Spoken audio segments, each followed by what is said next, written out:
Assalamualaikum warahmatullahi wabarakatuh. Bismillahirrahmanirrahim. Jika kita ingat akan hadis lain yang ada hubungannya dengan hadis yang telah lalu, kita menemukan bukti lagi bahwa yang dimaksud membunuh Dajjal ialah menangkis kejahatannya. Ada beberapa hadis yang menerangkan bahwa barang siapa membaca 10 ayat terakhir dari surat Al-Kahfi, ia akan selamat dari fitnahnya Dajjal. Ini berarti bahwa Dajjal bukan akan membunuh manusia, melainkan akan menyesatkan mereka dari jalan yang benar dengan menimbulkan keraguan-raguan dalam batin mereka. Oleh sebab itu, supaya orang bisa selamat dari fitnahnya Dajjal, orang dianjurkan supaya membaca ayat-ayat Quran suci. Setidak-tidaknya jelas sekali bahwa hadis ini sahih. Fitnahnya Dajjal bukanlah berarti membunuh manusia, melainkan menyesatkan mereka dengan bisikan jahat dan menimbulkan keraguan-raguan. Jika demikian, itulah yang dimaksud dengan fitnahnya Dajjal, maka cara pemberantasannya harus sama pula. Bacalah sekali lagi hadis yang berikut ini. Bismillahirrahmanirrahim. Demi Allah, orang akan datang kepadanya atau kepada Dajjal dengan keyakinan bahwa ia adalah mukmin. Akan tetapi ia mengikuti dia karena keraguan-raguan yang ditimbulkan di dalam batinnya. Ada lagi, makanan orang mukmin pada zamannya Dajjal adalah makanan para malaikat, yakni memuliakan dan memahasucikan Allah Ta'ala. Maka barang siapa di zaman itu memuliakan dan memahasucikan Allah Ta'ala, maka bagi dia Allah Ta'ala akan menghilangkan kelaparan. Kitab Kanjul Umal jilid 7 halamannya 2041.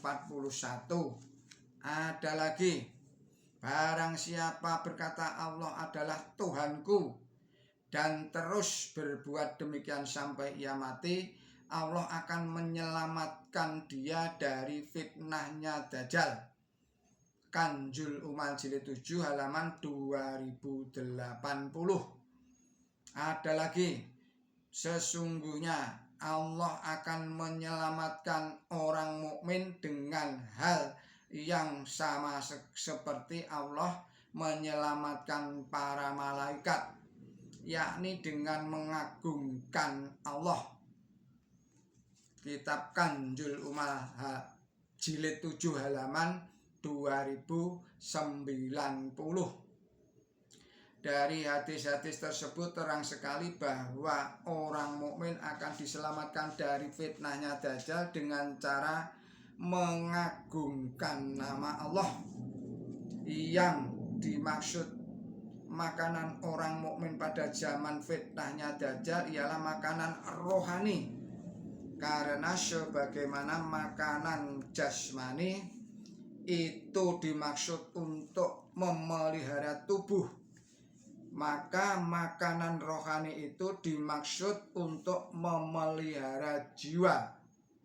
Jadi hadis tersebut menerangkan bahwa manusia akan diselamatkan dari kebejatan moral dan rohani yang dibuat oleh Dajjal dengan penyembuhan rohani, yakni dzikir kepada Allah Ta'ala.